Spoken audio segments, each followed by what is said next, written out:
Morning, Chris. You're on the air. Oh, hey, how are you, Patty? Doing okay. How about you? Oh, I'm doing good, man.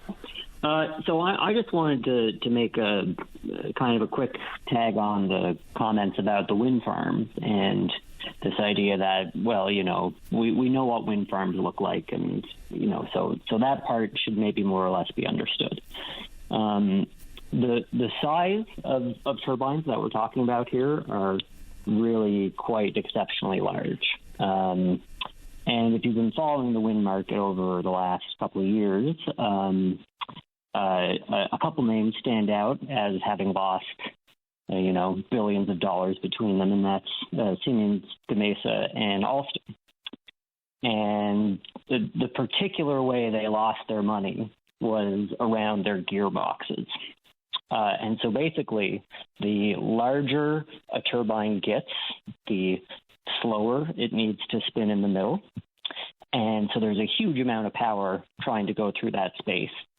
And the super turbines that are, that have the roto diameter of like 150 or so, they have just been breaking much, much more than has been expected. To the point where at least Siemens, maybe both of them, have dropped their line of largest turbine because they just can't deliver on prices or dependability. Yeah, the price point conversation regarding wind power is very real, and we've seen some major countries with their subsidies go kind of upside down. Germany comes to mind with their thirst for wind energy. But that conversation, I think, is maybe just slightly different. Now, I think there's a distinct overlap because there's a price point concern for the end product, product that would be hydrogen and ammonia going to Germany. How do I know that? Because the Germans have set aside $1.2 billion to offset cost. But the wind energy direct to consumers, that price point issue is a bit different than this hydrogen issue, albeit, as I said, there's some distinct overlap, but it's not quite the same thing.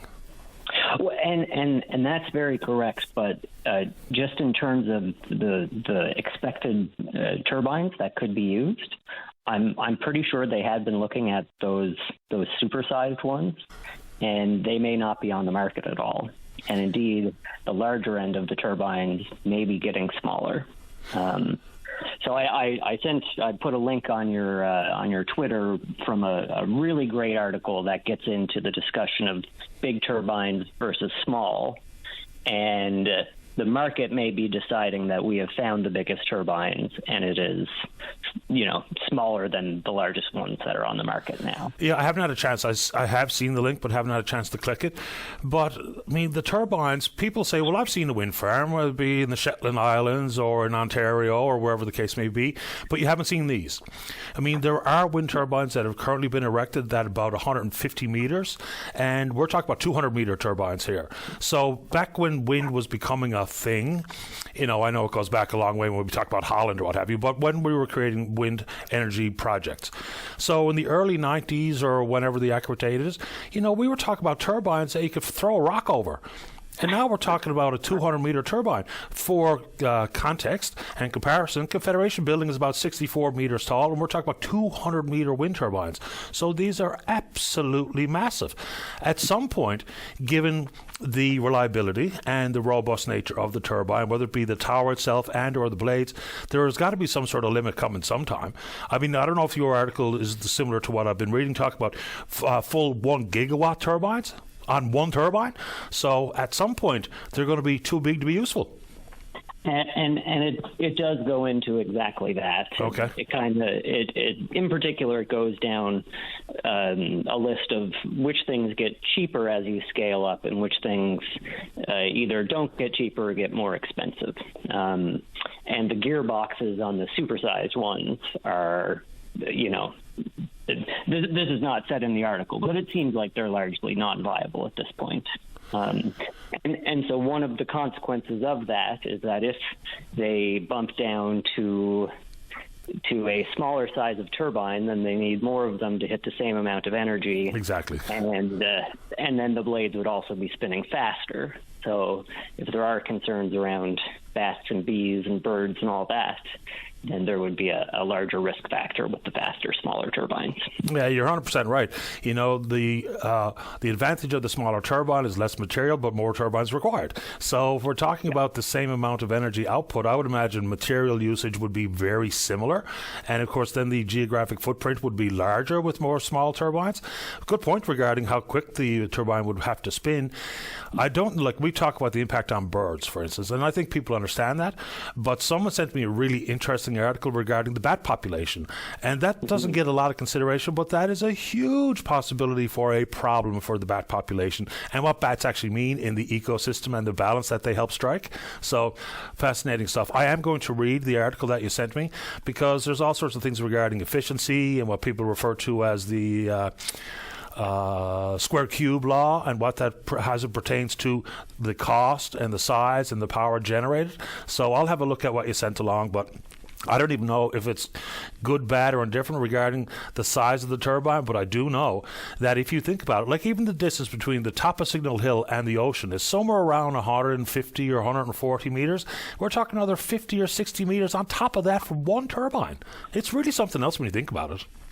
It's pretty breathtaking. And now, so there are the supposed advantage of the bigger turbines is that it gets windier the higher up you go. And so the smaller, shorter turbines would also have that added element of power loss as well, in that they would be, less productive per turbine and also receiving less wind-related fuel. Yeah, you need fewer connections and all kinds of things when we talk about the big turbine. So anyway, I'll have a read of the article, as I mentioned, but there's got to be some sort of limit at some point in the future with the size of the turbine. Now, add to it, if people want to talk about the amendments being proposed to the Atlantic Accord to allow for offshore wind, which would be also massive turbines. So there is an upside and a downside to everything, including the size of these turbines that we're talking about. And I'm not even sure if the other proposals outside of World Energy GH2 are considering the same 200-meter turbine that we're talking about on the Port Peninsula. Anything else you want to offer this morning, Chris? Just a quick comment on the line of credit that World Energy has gotten. Yep. They did confirm to me on Twitter this morning that money would not be going to the community vibrancy funds, which is the helping out the local communities fund that is supposed to start with construction. And of course, they are not starting construction yet. But that then leaves me wondering where in the province or the country or the continent that money will be spent, and if it will be benefiting the west coast of Newfoundland at all. Yeah, I know that they are not talking about those community enhancement projects quite yet, so we'll see how that money's going to be spent. And of course, it's not a cash on the barrelhead, $128 million. It's basically a line of credit, so they don't have to reapply time and time again for the exact same pot of money. So we'll see. And of course, it's not that long ago Mr. Risley said he would not be going to the province and or the federal government for this type of grant or loan or line of credit. So something has changed. Yeah, and I mean, it seems kind of consensus across the industry that the largest scale of project is not commercially viable without, dramatic and sustained government subsidies. And, if we're going to be spending a utility amount of money on an energy project, we may as well have it as part of our public utility, I guess. Yeah, but I don't think it's unlike monies that are already in the world of energy in different parts of the country. Like, for instance, the Everwind project in Nova Scotia has availed of this type of monies. And then, of course, if we're talking energy and the transport of, we're all on the hook for in excess of $30 billion to transport oil via Trans Mountain. So government has long been involved in these types of projects. Given that this is so new, it just has a different feeling or a different flair. And we have been, but, when government chooses to spend money on behalf of the private sector or on behalf of the public sector, I think is particularly important when it comes to power generation. No argument. We still don't know about the interaction with the public grid. We still don't know about the firm definition of green, because that's going to have huge consequences with access to the federal tax subsidies. And I mean, we're talking about the range between 15 and 40% of cost being covered in a tax subsidy. So there is a huge number of questions that are still looming, but World Energy seems to be quite optimistic with their recent, whether it be the 128 million or 50 million from a South Korean company, the memorandums of understanding that have been signed, the purchase of the Port of Stephenville. So they think that they're on their way. They do, but they haven't made final investment decision yet. Nope. Which, in terms of big business, that's where the rubber hits the road. And memorandums of understanding are affirmations of good intentions, I guess. But they don't.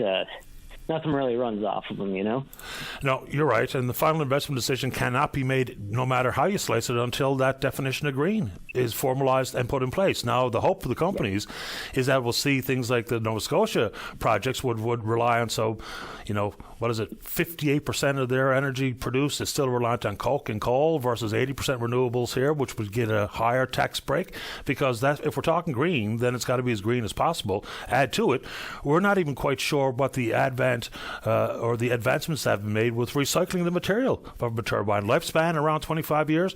Currently, for the most part, we're just burying them in landfills. That's not exactly very green. No. And I think they're, and these conversations are important. And I think, there are definitely some people who fundamentally don't like wind energy for a variety of reasons, good and bad.